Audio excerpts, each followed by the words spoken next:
உலகத்துல எத்தனையோ நாடு இருக்குது. ஆன்மீக பூமின்னு எங்கன்னா ஒரு நாடு இருக்குதா? இந்தியா மட்டும்தான் ஆன்மீக பூமி. இப்ப அங்கேயும் தானே ஆன்மீகம், அங்கதானே கடவுள் வழிபாடு. ஆனா ஆன்மீக பூமின்னு சொல்ல முடியாது. ஏன்னா ஆன்மீக பக்தி பூமி எல்லா நாட்டிலையும் இருக்குது, ஆன்மீகம் எல்லா நாட்டிலையும் கிடையாது. இந்தியாவில் மட்டும்தான் ஆன்மீகம் உண்டு. ஆன்மீகம்ன்றதுன்னா கீழே இருக்கிற பொருளை மேலே எடுத்துன்னு போறது, அதுதான் ஆன்மீகம். அதை அடையும் போது தான் கடவுள் தெரியணும். ஆனா இவன் போய் படிச்சுட்டு வர்றதால கடவுள் தெரியுது, மன நிம்மதி கிடைக்குது, மன சந்தோஷம் கிடைக்குது. ரெண்டாவது, இவன் ஆன்மீகம்ன்றது தனித்து செய்யுது. அவங்க பண்றதுலாம் கூட்டம் கூட்டி செய்யுது. கூட்டம் கூட்டி செய்யும் போது உறவுகள் கிடைக்குது. 4 பேர் உறவுகள், ஏழை உறவு, பணக்காரன் உறவு, எல்லாரும் உறவும் கிடைக்குது இல்லை. இதுல இருக்கிற உறவையை இழந்துருவேன். ஆனால் இறைவனை பார்ப்பேன், அதுல உறவுகள் கிடைக்கும், கடவுள் உறவு கிடைக்காது. இதுதான் வித்தியாசம். அதில் ஆன்மீகம்ங்கிறது கடவுள் சார்ந்தது மட்டுமல்ல, இது அறிவு சார்ந்தது. இந்த அறிவை அடைவதற்கு ஞான வழிகள் நம்ம பெரியவங்க இப்படி சொல்லி கொடுத்துட்டு போயிருக்காங்க. இது நீங்கள் சொல்லித்தரங்க ஐயா, சொல்லித்தரீங்க எல்லாருக்கும். ஆனால் பிற மதத்தவர்களும் பிற இனத்தவர்களும் அவங்களுக்கும் தனித்தனி கொள்கைகள் வச்சுட்டு இருக்காங்க. அவங்களும் இந்த நெறியின் மூலமாக இந்த ஞானத்தை முழுமையாக அடைய முடியுமா கற்றுக்கிட்டு? அதான் சொல்றேன்னா, மதம்ன்றது மனுஷன் வச்சுக்கிறது. நேற்று வரைக்கும் ஒரு எஸ்சின்னு சொல்லுவான், அவன் இந்துன்னு சொல்லுவான். இன்னைக்கு போய் ஒரு வேற கிறிஸ்துவ மதத்தில் சேர்ந்துருவான், எஸ்சி போயிடும் இல்லையா, இந்துவும் போயிடும், நான் ஒரு கிறிஸ்டினுங்க அப்படின்னு. இப்போ இது இயற்கையா வந்ததா செயற்கையா வந்ததா? செயற்கை. அப்போ இந்த மதங்கள் என்றது செயற்கை, இயற்கைன்றது உன் உடல், உன் மனம். இந்த இயற்கையோட நீ பயணம் பண்ண கத்துக்கணும். பணத்துக்கும் புகழுக்கும் சம்பந்தப்பட்டு நீ இதெல்லாம் போய் சேர்ந்தீங்கன்னா கடவுளை நீ பார்க்கவும் முடியாது, அறியவும் முடியாது. அதனால ஜாதி மதம்ன்றது கடவுளுக்கு கிடையாது. கடவுள் எந்த ஜாதி, கடவுள் எந்த மதம்? இது எல்லாமே மத வழிபாடுல இருக்கிறவங்க யாருமே கடவுளை அறியாதவங்க, பக்தியை அறியவங்க. சரி, இப்படி வாழலாம், இப்படி வகுத்து கொடுத்துருக்குறாங்க அப்படின்னு வாழறோம். ஆனா கடவுளை அடையணும்னு யாரும் இல்லை. கடவுளை அடையணுன்ற ஒவ்வொரு மதத்திலும் யாரோ ஒரு மகான் தோன்றும்.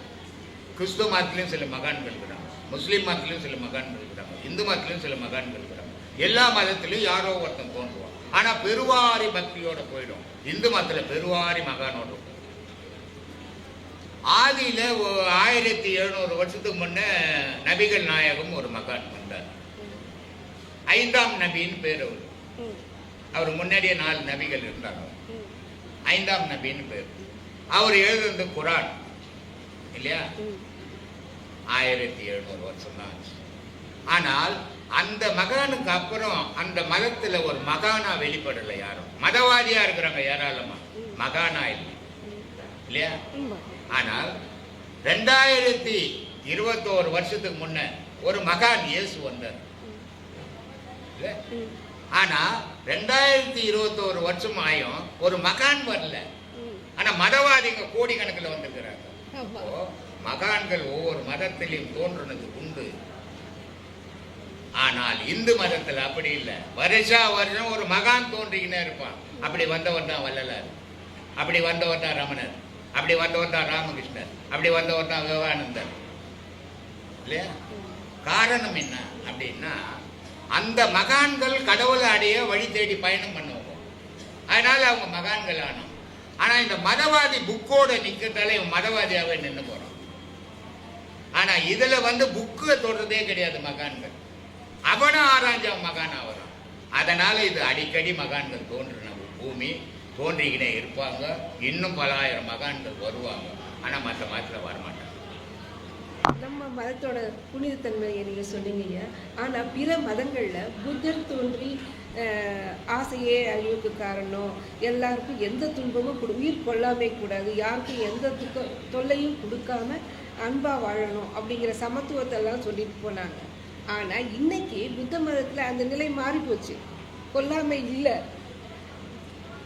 ஆனால் அதே மாதிரி கிறிஸ்டியானிட்டிலும் அமைதி பேசப்படுது, அன்பு பேசப்படுது. எல்லாத்திலையும் உலகத்துல உள்ள மதங்கள்லயே ஆதியில சொன்னபடி இன்னைக்கு வரைக்கும் இருக்கிற மதம், அது கூட 100% சொல்ல முடியாது, 50% அன்னைக்கு மகான் சொன்னபடியே வாழற மதம் ஒரே மதம் ஜெயின மதம். ஜெயின மதம் மட்டும்தான் அன்னைக்கு தோன்றிய மகான் என்ன சொன்னாரோ அதை ஒரு 50-60% கடைபிடிக்கிற மதம் ஒன்னே ஒன்று ஜெயின மதம். மீதி எல்லா காலகட்டத்திலையும் எல்லா மகான்கள் சொன்னதையும் அந்த காலகட்டம் மாறினோடனே மனுஷன் வேற மாதிரி இவன் மனசுக்கு ஏற்ற மாதிரி மாறுபட்டு, அப்படிதான் புத்த மதம், அப்படிதான் மற்ற மதங்கள். ஏசுனாரு எல்லா ஞான விஷயத்தையும் சொல்லிக்கிறாரு. ஆனால் அதில் இருக்கிற ஞான விஷயம் எவனும் அறியறது இல்லை, ஏன்னா ஒரு ஞானி. திருக்குறள்ல எல்லாரும் சொல்லுவாங்க, திருக்குறள்ல கடவுளை பற்றி அவர் பேசல. யார் சொன்னது? அறியாமையில சொல்ற விஷயம். எவ்வளவு பாடல்ல கடவுளை பற்றி சொல்லிக்கிறார், ஆனா இந்த கடவுள் தான் குறிப்பிட்டு சொல்லல, ஆனா கடவுளை பத்தி நிறைய பேசியிருக்கிறார் இல்லையா? இது மாதிரி எல்லா மதங்கள்லையும் அந்த காலகட்டத்தில் இருந்த மாதிரி, அந்த மகான் இருக்கும்போது இருந்த மாதிரி அந்த மனிதர்கள் இருக்க மாட்டாங்க. காலப்போக்கில் மாறுபட்டுடுவாங்க. அந்த மாறுபட்டு போதுதான் இன்னைக்கு மதங்கள் ஜாஸ்தி வெறிப்புற்றி அடையுது. மகான்கள் மதங்களை தூக்கணுறதுக்கு அடிப்படை ஒன்று சொல்றேன். இந்த ஒரு தனி மனிதன் எல்லாருக்கும் ஒரு உதவி செய்ய முடியாது. ஒரு மத அமைப்பு இருந்தால் எல்லாருக்கும் உதவி செய்ய முடியும், நன்மையை செய்ய முடியும், நல்லதை சொல்லிக் கொடுக்க முடியும் அப்படின்றதுக்காக மதங்கள். ஆனால் இன்னைக்கு இருக்கிற மதங்களுக்கு மதம் ஏறி போய் தெரிஞ்சுக்குது இல்லையா? இவனை கொல்லாமா, அவனை கொல்லாமா, இவனை ஏமாத்திரமா, அவனை ஏமாத்திரமா, இவனை நம்ம இந்த கட்சிக்காரன் துண்டு குத்து கட்சியில் சேர்க்கிறான் உறுப்பினர், அந்த மாதிரி வேலை செய்துங்கிறான் மதம். கடவுள் என்றது எவனையும் வற்புறுத்தி கூப்பிடுறது இல்லை. கடவுள் வழிபாடு அவன் மனம் விரும்பி அதை ஏற்றுக்கணும், அதான் கடவுள் வழிபாடு. கடவுள் வழிபாட்டில் துட்டுக்கு கிட்டுக்கெல்லாம் வேலை கிடையாது. மத வழிபாட்டில் இதெல்லாம் உண்டு. அதனால உலகம் ஃபுல்லாக இன்னைக்கு மத வழிபாடாக போயிட்டு இருக்குதுமா, கடவுள் வழிபாடா இல்லை. கடவுள் வழிபாட்டுக்கு வாங்கன்னு நம்மள அறிவு கேட்டதை சொல்லிட்டு இருக்கிறோம். வரதான் வராதான் அவங்க விருப்பம். நீங்கள் எல்லாமே அறிவு சார்ந்து சொல்கிறீங்க. அது ரொம்ப புரிஞ்சிக்கக்கூடியதாகவும் ஏற்றுக்கக்கூடியதாகவும் இருக்குது. அதே மாதிரி மத தலைவர்களும் அதுக்கு பின் தோன்றின மதத்தை பரப்பின மதம் சார்பான குருமார்கள் தலைவர்கள் ஒவ்வொரு கொள்கையில் மாறுபடுறாங்க. இன்றைக்கி ஒரு மதத்திலும் பிறன்மனை நோக்காமல் பிற பெண்களை அடுத்தவன் பொண்டாட்டியை பார்க்கக்கூடாது அப்படிங்கிற செய்தி பெருசாக பேசப்படுது. ஆனால் திருமூலர் தோன்றி தன்னோட வாழ்க்கை வரலாறு அந்த ஒரு பூசலன் இறந்த பின்ன பூசலன் மனைவியோடு வாழ்ந்ததாக ஒரு கதை சொல்லுது. அதே மாதிரி சங்கராச்சாரியார் ஒரு வேத கேள்விக்கான விளக்கமாக அறிவில் தேடலாம் ஒரு பெண்ணோடு வாழ்ந்ததாக ஒரு சரித்திரம் பேசப்படுது. அப்படி துறவியாக வாழ்ந்த இவங்க பெண்ணோடு வாழ்ந்தது எனக்கு புரியலைங்க. அது எப்படின்னு? பெண்ணோட எந்த மகானுமே வாழலாம். பெண்ணோட வாழ்ந்த மாதிரி மக்கள் நினச்சின்னு. ராமகிருஷ்ண பரமஹம்சர் கல்யாணம் ஆயிடுச்சு. அந்த அம்மா பேர் சாரதா தேவி. ஆனால் அந்த அம்மா கூட அவர் வாழவே இல்லை இல்லையா? ஆதிசங்கரர் ஒரு நாட்டுக்கு கேடு வந்துடுச்சு, அந்த மண்ணை இறந்துட்டான். அப்போ அந்த இது சீர் பண்ணணும்னா கூடு விட்டு கூடு பாயணும். அந்த கூடு விட்டு கூடு பாய்ஞ்சி ஆதிசங்கரர் அந்த கூட்டுக்குள்ளேருந்து அந்த நாட்டுக்கு என்ன செய்யணுமோ அந்த செயலை செய்துட்டு போயிடலான்னு செய்துங்கிறார். ஆனால் அந்த மன்னனுடைய மனைவி என்ன நினச்சின்னுக்கிறா, ஏன்னா உருவாத்தானே, அதனால் அவன் என்ன நம்ம கணவர் தான் ஆய்வது அப்படின்னு அந்த அம்மா நினச்சின்னு இருக்கிறாங்க. ஆனால் கடைசியில் அந்த கூட்டை விட்டு அவர் பிரியும் போது இந்த அம்மா முன்னேறி போகும்போது அப்போ சொல்கிறார், அம்மா நான் இல்லை உன் கணவர், உன் கணவர் இறந்துட்டார், உன் கணவனுடைய பணி முடிக்க நான் வந்து அந்த உடலுக்கு இருந்தோம், ஆனால் நான் இல்லை உன் கணவர் அப்படின்ட்டு அவர் பிரிஞ்சு போயிட்டார் இல்லையா? சரி, அது போட்டோம். அப்புறம் யாரும் சொல்ல திருமூலர் மூலன். மூலன் ஒரு மாடு மேய்க்கிறவன்.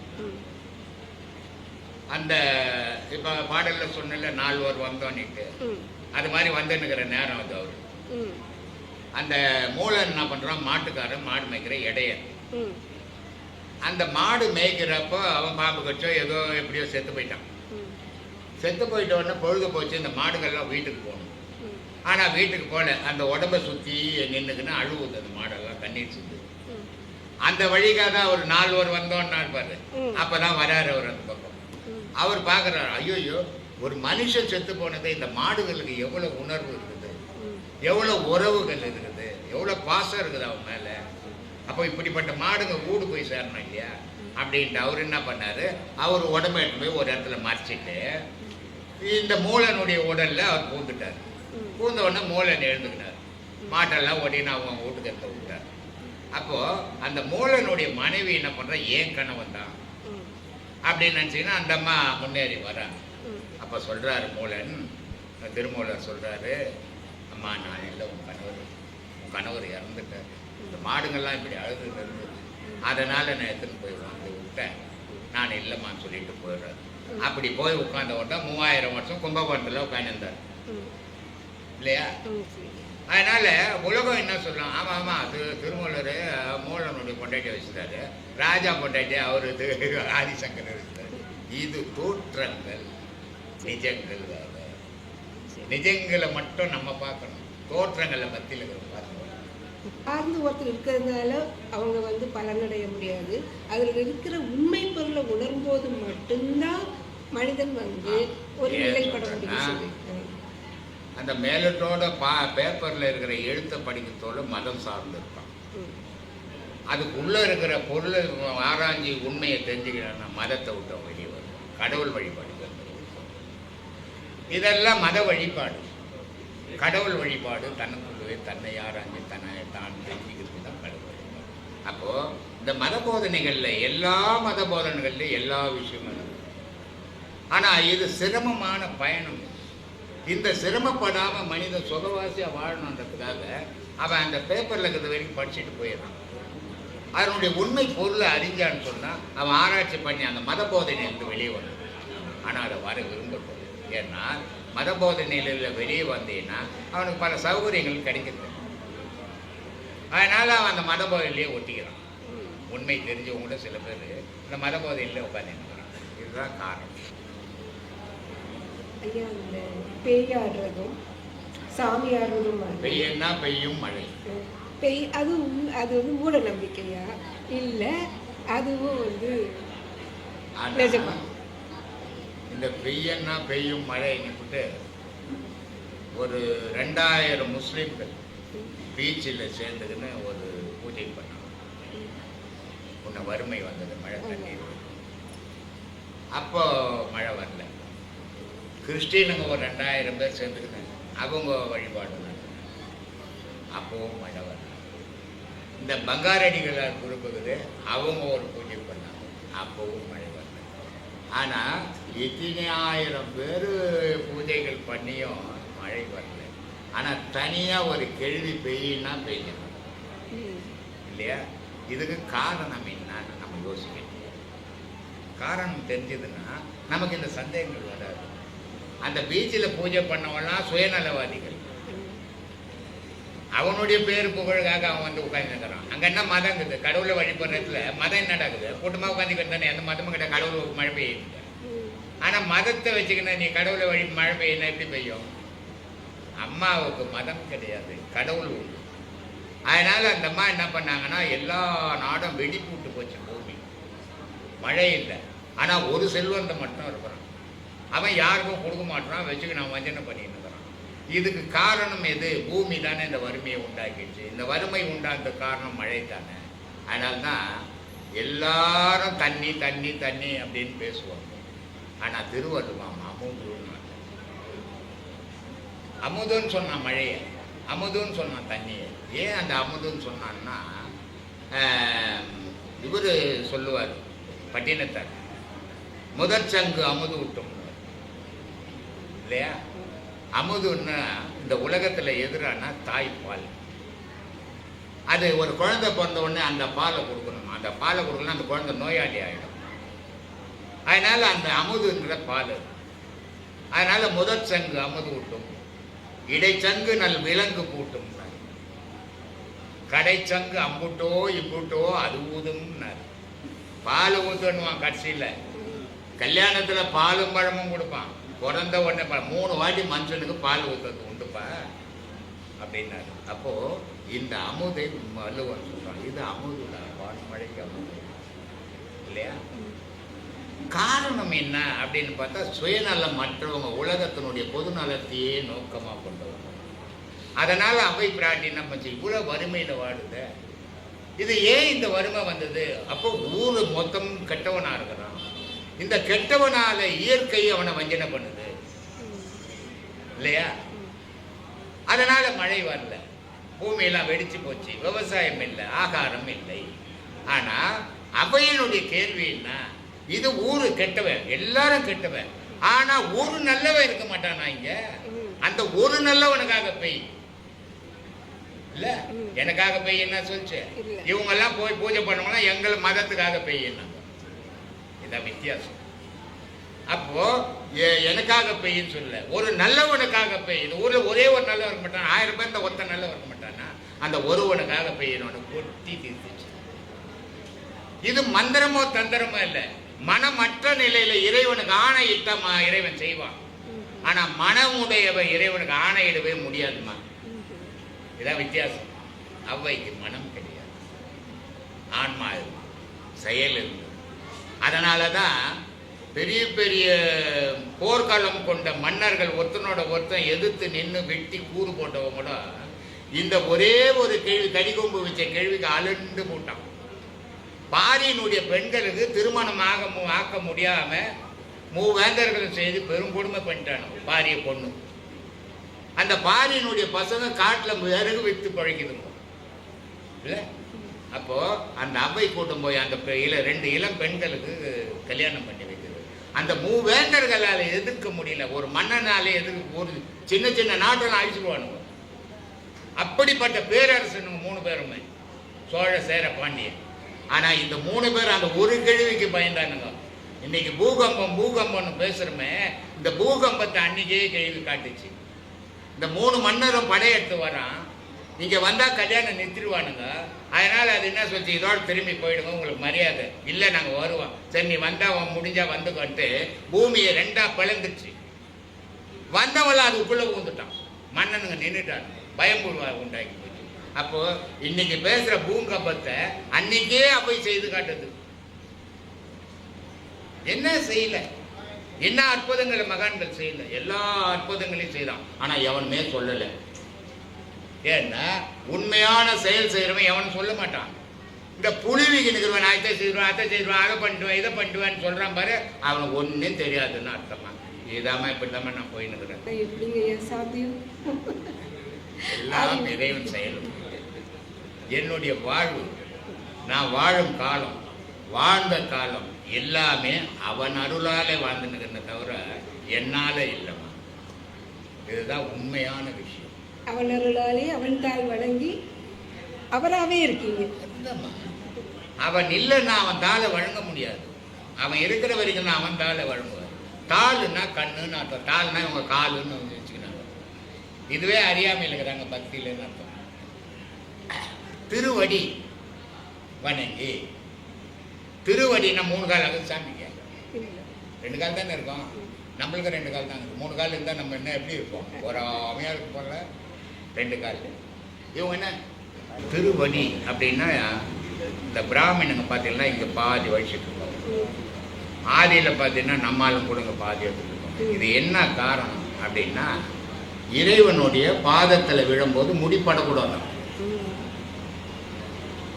தலைமுடி இறைவன் மேலே படக்கூடாது. அதனால எங்கள் முழமான வயசு எடுத்துருவாங்க. அது திருப்பாதம் அப்படின்னு பேர். திருனா 3 கால் இல்லை, 2 கால் தான் தலை சாமிக்கும். ஆனால் திருனா கண், திருப்பாதம்னா கண் பாவை, இதுதான் திருப்பாதம். 3 கண் உடையது இல்லையா? இதை ரொம்ப அழகா திருவத்தூர்ல பட்டினத்தார் சொல்வார். கண்டம் கரியதாம் கரும், கண் 3 உடையதாம், அண்டத்தை போன்றதாம், தொண்டருக்கு தித்திக்கும் கடல் அருகே நிற்கும் கரும்பு இல்லையா? ஆனா எல்லாருக்கும் தித்திக்கும் சொல்லல, தொண்டர்களுக்கு தித்திக்கணும். அப்ப அப்போ எல்லாரும் தொண்டர் ஆனால் எல்லாருக்கும் தித்திக்கும்னு சொல்றாரு. அது எப்படிப்பட்டதான்னா ஆகாயத்துக்கும் பூமிக்கும் சரிசமமாக இருக்கு. ஆனால் அது எத்தனை கண்ணுடையதா? 3 கண்ணுடையதா? 3 கண்ணுன்னு அவன் கரும்பு கண்ணுக்கு போயிடான். கண்டம் கரியது. காக்கா இருக்குது இல்லை கருப்பு தானே. ஆனால் காக்காவோட அண்டம் கருப்பும் காக்கா இருக்குது, அது இன்னும் கருப்பு இல்லை. அதனால அந்த லிங்கம் கருப்புன்னு சொல்லியிருக்கலாம். கருப்பு இல்லையா, கண்டம் கரியாம், அவ்வளோ கருப்பான் தான். ஆனால் அது பூமிக்கும் வானத்துக்கும் சரி சமமாக நிற்குது. அதனால கண்டம் கரியதாம் கரும்பு கண்ணும் உடையதாம் அண்டத்தை போன்றதாம் தொண்டர்க்கு திருப்திக்கும் கடல் அருகே நிற்கும் கரும்பு. இப்படி இருக்குது. கார்த்திகை தீபத்திற்கு திருவண்ணாமலை கோவிலில் வந்து தீபம் ஏற்றுறாங்க. இப்போ இறைவன் ஜோதி வடிவானம்னு அப்படிங்கிறத உணர்த்துறதுக்காக அது இருக்கலாம் அப்படின்னு வச்சுக்கிட்டோம்னா, இருக்கலாம் இல்லை, இருக்கிறது அதான் உண்மை. இருக்கிறது உண்மை என்றால் உருவ வழிபாடெல்லாம் எதற்கு சாமி? இப்போ நீங்கள் வந்து நல்ல படித்த மனுஷன் தானே? கொஞ்சம் இல்லை, நல்ல படித்த மனுஷன் இன்ஸ்பெக்டராக இருக்கிறீங்கன்னா சும்மாலாம் படிக்க மாட்டீங்க. இப்போ நீங்கள் ஏன் அவ்வளோ படிச்சுங்க? ஒரு 2ஆம் கிளாஸ் 3ஆம் கிளாஸ் படிச்சுட்டு போயிருக்கலாமே. போக முடியுமா? போக முடியுமா? MBBS படிக்க முடியுமா? முடியாது. IAS படிக்க முடியுமா? IPS படிக்க முடியுமா? அதுக்கு ஒரு தகுதி. ஏன் அதெல்லாம் படிக்கணும் ஐயா? 2ஆம் கிளாஸ் படித்தா என்ன எப்போதாதா? இதெல்லாம் படிக்கணும்னா 2ஆம் கிளாஸ் ஓணும். நேராக போய் நான் IPS எழுதுறேன்னு எழுத முடியாது, IAS எழுதுறேன்னு எழுத முடியாது. அடிப்படை ஆரம்ப பள்ளி ஓணும். அது இருந்தால்தான் நீ உச்சக்கட்டத்துக்கு போக முடியும். ஆரம்ப பக்தி உருவ வழிபாடு, கடைசி நிலை அருவ வழிபாடு, அதுக்கு வரணும். அதனால்தான் 4 பதங்கள் வச்சுக்குது இந்து மதத்தில். உலகத்தில் எந்த மதத்துலையும் வைக்கல, இந்து மதத்தில் மட்டும் வச்சிருக்குது. சரியை கிரியை யோகம் ஞானமும் 4 பதம் வச்சுக்குது. நீ குழந்தையா இருந்த, ஏன் குழந்தையாவே இருந்த, ஏன் வளர்ந்த? வளர்ந்து தான் ஆகணும். சரி, வளர்ந்துட்ட, இடைப்பருமாவே வாழலாமே, ஏன் முதுமை வந்தது? வந்துதான் ஆகணும், ஏன்னா முடிவு வரணுமே. அதே மாதிரி ஆரம்பம் பக்தி கோயிலில் ஓணும், அப்புறமா உனக்குள்ளவே ஆராயணும், அப்புறமா முடிவு தேடிக்கணும். இதுதான் ஞானம் சாமி. அப்படின்னாக்க முதல்ல நம்ம இயற்கையை தானே வழிபட்டாங்க. அந்த இயற்கை வழிபாடு இப்போ போயிடுச்சு. ஏன் சாமி? இயற்கையே இப்போ இல்லையா? சூரியனே மறைச்சிட்டாங்கல்ல சாமி. மாதம் மும்மாறி மழை பெய்யும் சொன்னாங்க. இப்போ எங்கே பெய்யுது? புயல் வந்து அச்சம் போட்டு ஒன்றா. அதனால இயற்கையினுடைய வழிபாடு, உருவங்கள் இருந்தால் மட்டும்தான் வழிபாடு நடத்த முடியும் இப்போ. ஏன்னா மனுஷனுக்கு அவநம்பிக்கை அதிகமாகி போச்சு. ஒரு காலத்தில் மனிதன் கடவுளோட உறவாடிக்கணும் தான். ஒரு காலத்தில் மனிதன் மாந்திரிகத்தோட உறவாடணும். ஒரு காலத்தில் இப்போ சிலையோட உறவாடின்னு வரோம். இது ஒவ்வொரு ராமன் காலெல்லாம் ராமன் கடவுள். ஆனால் மனுஷனாக இருந்து மனுஷன்லாம் அவர் கூட தான் சேர்ந்துக்கணும். குரங்கு கூட சேர்ந்துக்குச்சு இல்லை? அப்போ கடவுளோட உறவாடின காலங்கள் உண்டு, மாந்திரிகத்தோட உறவாடின காலங்கள் உண்டு. இன்னைக்கு சிலையோட மனிதன் உறவாடின்னு காலம் இன்னைக்கு. இது ஒவ்வொரு காலகட்டத்திலையும் மனிதனுடைய மனம் மாறுற மாதிரி அந்த செயல்பாடுகள் மாறும்.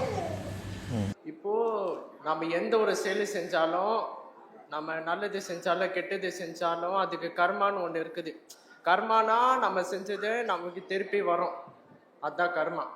இப்போ நம்ம செஞ்ச பாவ பணிகள் ஏற்ற மாதிரினா நம்ம பேர் எடுக்கிறோம். ஓகேவா சார்? இப்போ அந்த கர்மாவை இப்போ எப்படி கழிக்கிறது சாமி? 0ல எப்படி கொண்டு வர்றது? இந்த கர்மாவை எப்படி கழிக்கிறது? வீட்டில் அம்மா உனக்காக சமைச்சு வச்சுட்டாங்க, அதை எப்படி காலி பண்ணுவா? சாப்பிட்டுதான். அதே தான் இந்த பிறவி கர்மாவை சாப்பிட்டு முடிக்கிற கதை. அம்மா எப்படி சமைச்சு வச்சாங்களோ அந்த மாதிரி இறைவன் சமைச்சு கொடுத்துட்டான். எப்போ இந்த பிறவிக்குள்ள நீ எத்தனை எல்லாம் சாப்பிட்டு முடிச்சிருன்னு கொடுத்தான். ஆனால் நான் என்ன பண்ணேன், வாங்கிட்டு வந்த சாப்பாடை வழியில் வச்சுட்டு இங்கே புதுசாக சமைக்க ஆரம்பிச்சிட்டேன். இதுதான் சாமி கர்மா. அப்போ கர்மா வேணாம், அங்கேருந்து தப்பிக்கணும், எனக்கு கஷ்டன்றது இருக்கக்கூடாதுன்னா முதல்ல தைரியமாக ஃபேஸ் பண்ண கற்றுக்கணும்.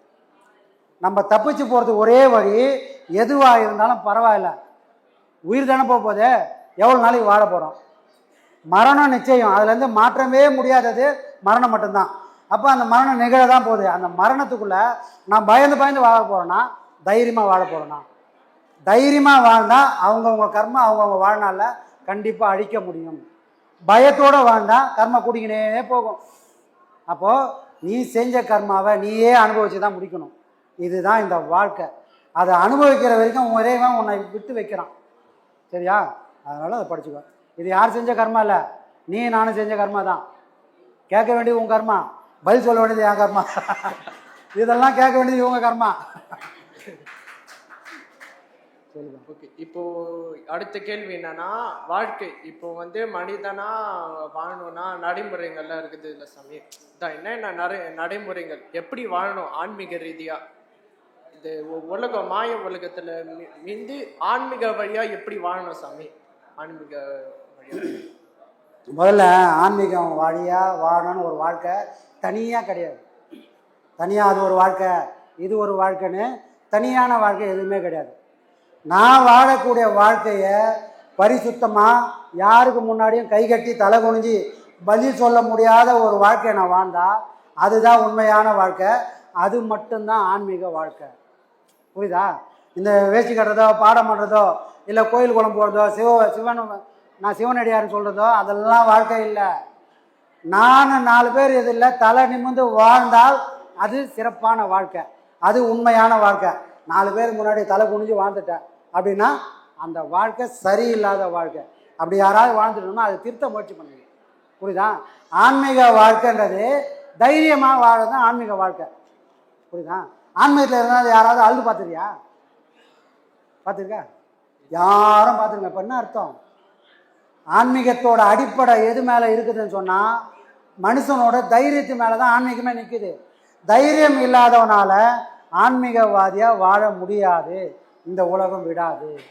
யாரால் தைரியமாக இருக்க முடியுமோ அவங்க தான் ஆன்மீகவாதியாக ஒழுக்கமாக வாழ்வாங்க. இப்போ நம்ம கும்பலாக இருக்கிறோம், இங்கே யாராவது தப்பு பண்ணுவோமா? தப்பு பண்ணவே மாட்டோம். இதை இங்கே ஒரு 100 ரூபாய் கிடக்குது, அவர் என்ன பண்ணுவார்? எத்தனை சாமி கீழே ஒழிச்சு பார்த்து கொடுத்துருங்கன்னாரு. ஏன் கும்பலாக இருக்கிறோம், நம்ம பார்த்துருவாங்கன்ற இருக்கோம். ஆனால் இந்த ஒழுக்கம் தனியாக இருக்கிறேன், நான் பார்த்தா யாரும், நான் எடுத்தால் யாருக்கும் தெரியாது. அந்த இடத்துல கூட அவர் எத்தனை சாமி எனக்கு தெரியாது சாமி இதை பார்த்துங்க யாராவது கேட்டால் கொடுத்துருங்கன்னு சொன்னார்னா அதுதான் ஒழுக்கம். அப்போ கும்பலில் வாழறது ஒழுக்கம் இல்லை. நான் தனியாக நின்னால் கூட ஒரு ரூமுக்குள்ளே ஒரு இருட்டுக்குள்ளே இருந்தால் கூட ஒழுக்கமாக வாழணும்னு சொன்னால் அதுதான் உண்மையான வாழ்க்கை, அதுதான் ஆன்மீகமான வாழ்க்கை. புரியுதா? இந்த வாழ்க்கையை வாழ். படிக்கிறியா? படிக்கிறேன். என்ன படிக்கிறா? 12th. நல்லா படி. புரியுதா? Okay sir. உன் வாழ்க்கையை சிறப்பாக வாழு, அதுக்கப்புறமா ஆன்மீகத்துக்கு வா. இதையும் ஒரு கையில் பிடிச்சிக்க. பாடம் வாங்கிறியா? எத்தனை பாடம்? ஒரு பாடம் சார். ஒரு பாடம் வாங்கிறேன். இந்த ஒரு பாடத்தை நல்லா பண்ணு, சரியா? உன்னையும் காப்பாற்றிக்கணும், உன்னை நம்பி இருக்கிற உன் குடும்பத்தையும் காப்பாற்றணும். உன் குடும்பத்தை காப்பாற்றணும், உன்னை சுற்றி இருக்கிற உலகத்துக்கும் நீ ஒரு உதாரணமாக வாழணும், சரியா? அதான் நல்லா இருக்கு. அடுத்த கேள்வி கேட்குறேன் சாமி. இப்போ கோயிலெல்லாம் வந்து அபிஷேகம்லாம் ஏன் சாமி பண்ணுறாங்க? அபிஷேகம் ஏன் பண்ணுறாங்க? ஏன் பண்ணுறாங்க சாமி? நீ ஏன் கோயிலுக்கு போன? சாமி கும்பிடு. அப்போ உன் வீட்டில் சாமி இல்லையா? இருக்குது சாமி. சாமி இருக்குதுன்னா அப்போ உன் வீட்டில் கும்பிட வேண்டியதானே? எது கோயிலுக்கு போன? உன் வீட்டில் இல்லாதது, உங்ககிட்ட இல்லாதது ஏதோ ஒன்று அங்கே இருக்குதுன்னு தானே போனேன். அந்த ஏதோ ஒன்றை பராமரிக்கணும். அந்த ஏதோ ஒன்று நம்பி 1000 பேர் வராங்க, அவங்களுக்கு அந்த ஏதோ ஒரு பொருள்லேருந்து எல்லாம் கிடைக்கணும்னு தான் அபிஷேகம் ஆராதனையும் பண்ணுறாங்க. அங்கே சும்மா பண்ணலை. அது ஒரு உலோகம்னு வச்சுக்கலாமே. அதுக்கு நான் பயபக்தியோட பணியோட அதுக்கான மந்திரத்தோட உச்சாரணம் பண்ணும்போது எல்லா பொருளும் அதை அப்படியே உள்வாங்கிக்கின்னு ஒரு குறையோட ஒரு ஏக்கத்தோட ஒரு கஷ்டத்தோட வரவனுக்கு இந்த சக்தியை அங்கே கொடுக்குது. இதை கடத்துக்கிறதுக்கு ஒரு பொருள் வேணும். அது எங்கே போய் வீட்டில் பண்ண முடியுமா? கோயிலில் தான் பண்ண முடியும். அப்படி பண்ணால் மட்டும்தான் அதை தேடி வர எல்லாருக்கும் அவங்க மனக்குறையாக இருக்கட்டும், அவங்க நினைக்கிற எல்லா விஷயம் நடக்கும். இது நடக்கணும் அப்படின்னா அந்த கோயில் நிலையாக நிற்கணும்னா இதெல்லாம் நடக்கணும். மகான்கள்லாம் இருக்கிறாங்க, நிறைய பேர் மகான் சமாதியெல்லாம் இருக்குது. விளக்கேற்ற கூட இன்றைக்கி ஆள் இல்லை. காரணம் என்ன? பராமரிக்கலை. பராமரிப்பு இல்லாத போனால் நாளடைவில் இன்னைக்கு இருந்த நிலையெல்லாம் மாறி விளக்கேற்ற கூட ஒரு ஆள் இல்லாமல் ஆயிடும். புரியுதா? அப்படிலாம் ஆயிடக்கூடாது. இந்த உலக மக்கள்லாம் நல்லாகணும் தான் இந்த மாதிரி விஷயங்கள்லாம் கொடுத்துக்கிறாங்க. எதுக்காகனா அங்கே ஒரு எனர்ஜி இருக்குது. புரியுதா? அந்த எனர்ஜியை தொடரவங்களுக்கு வரைக்கும். இப்போ கரண்ட் இருக்குது, உனக்கு எதனா ஷாக் அடிக்குமா? உனக்கு ஷாக் அடிக்குமா? ஷாக் அடிக்கலை. ஏன்? நீ அதை தொடலை, தூரமாக நிற்கிற. அதனால தான். அதே மாதிரி கோயிலில் இருக்கிற அந்த கருவறையில் இருக்கிற அந்த பொருள் நாம் மன உருக்கத்தோடு போனால் அது நம்ம தொட்டது சமம். அங்கேருந்து ஒரு எனர்ஜி பாஸ் ஆகி என்னோட மனக்கவலைகள்லாம் தீர்க்கக்கூடிய சக்தி அங்கே இருக்குது. புரியுதா? அதுக்கு அதை பராமரிக்கணும், அபிஷேகம் பண்ணி ஆகணும், ஆராதனை பண்ணி ஆகணும். சரியா? இல்லைன்னா அங்கே ஒன்றுமே இல்லைன்னு அர்த்தம். Okay sir. அடுத்த கேள்வி என்னன்னா, இப்போ இந்த உலகம்ன்றது ஒரு மாய. ஆனால் நமக்கு வேற வழி இல்லை, இந்த மாய உலகத்துலனா வாழ வேண்டியதாக இருக்குது, நம்ம கர்மாலாம் கழிக்கிறதுக்கு. இப்போ இந்த மாய உலகத்துல மாயை என்றது எப்படி வெல்லுவது சாமி? அது எப்படி சொல்ல? நீ தானே சொன்ன உலக மாயைன்னு சொல்லிடு. ஏதோ உனக்கு புரிஞ்சிச்சுல சாமி, இந்த உலகம் மாயை. சரி சொல்லு, உனக்கு புரிஞ்ச அளவுக்கு சொல்லு பாப்பா. அதை எப்படி வெல்லுவது சாமி? எப்படி வெல்லுவது? எப்படி வெளி வருது? வெல்லுவது எப்படி வெளிப்படுத்துதா? எப்படி செயல்படுத்துதா? மாயையிலேருந்து எப்படி வெளியே வர்றது அப்படி கேட்குறியா? வெளியே எப்படி வர்றதுன்னு மாயையில் நாம் சிக்கின்னு இருக்கிறோன்னு எப்போ உனக்கு தெரிஞ்சுது? அப்போவே நீ பாதி கிணறு தாண்டிட்ட. மீதி கிணறே அதில் சிக்காமல் பார்த்துக்கணும். ஒரு மனுஷனுக்கு அறிவு எப்போ வரும்? எப்போ வரும்? ஆணவம், கண்மம், மாயைன்ற 3 பொருளோட மனுஷன் சுற்றினே இருக்கிறான். அப்படி சுற்றி நிற்கிற மனுஷனுக்கு அறிவுன்றது வரதுக்கு வாய்ப்பே கிடையாது. அவன் வாழ்ந்த வாழ்க்கையே போதும்னு வாழ்ந்துனே இருப்பாங்க. புரியுதா? இப்போ உனக்கு என்ன குறைன்னு இப்போ இங்கே வந்த? ஏதாவது குறைக்குதா? வீட்டில் சாப்பாடு எதனா போடலையா? இல்லை சாமி. இல்லை இல்லை இல்லை இல்லை, எல்லாமே கிடைக்குது. அப்பா அம்மா கொடுக்குறாங்க, படிக்க வைக்கிறாங்க, எல்லாம் பண்ணுறாங்க. அப்போ உனக்கு தேடல் எப்படி உதயமாச்சு? எல்லாம் கிடைச்சது, கம்முன்னு இருக்க வேண்டியதானே நீ? மனம் இதுதான் இவ்வளோ நாள் வராத ஒரு எண்ணம். வேற ஏதோ ஒன்று இருக்குதுப்பா, அவர் சொல்றதுக்கு நல்லா இருக்குது, அவர் சொல்றது உண்மைதான் புரியுதுல்ல. இந்த புரிஞ்சதுக்கு காரணம் இவ்வளோ நாள் உங்ககிட்ட இருந்த மாயை உன்னை விட்டு வெளியே நிற்குது, வெளியே நிற்குது. அப்பவே நீ அதை விட்டு வெளியே வந்துட்ட. ஆனால் அந்த உண்மை உனக்கு புரியணும். உண்மை புரிஞ்சா திரும்ப அது உங்ககிட்ட வராது. மனதில் புரியும். மனம்தான் எல்லாம் மாயைக்கான சக்தி இருக்குதுன்னா உங்ககிட்ட இருக்கிற மனம்தான் மாயை. மாயைன்னு ஒன்றுமே இல்லை இந்த உலகத்தில், ஒன்றுமே அப்படி ஒன்று கிடையாது. மாயைன்ற பொருள் வேற ஒன்றுமே இல்லை, உன் மனம்தான். அது இருக்குது அவங்ககிட்ட. கண்ணு இருக்குது, காது இருக்குது, ஏதாவது மாயைன்னு எப்படி சொல்ல முடியுமா? சொல்ல முடியாது. அப்போ சொல்ல முடியலன்னா அப்போ இல்லை, இல்லைன்னா அப்போ இருக்குது, ஆனால் செயல்படுதா? அப்போ உணர முடியுது. மாயைன்றது இப்படி தான் விளையாட்டு காட்டுது நம்ம உலகத்தில். பார்க்க முடியாது, புரியுதா? ஆனால் உணர முடியும். இந்த உண்மை புரிஞ்சா மாயையிலேருந்து நீ வெளியே வருவ. உண்மை புரியலைன்னா அங்கேயே சிக்கி தவிக்க வேண்டியதுதான். புரியுதா?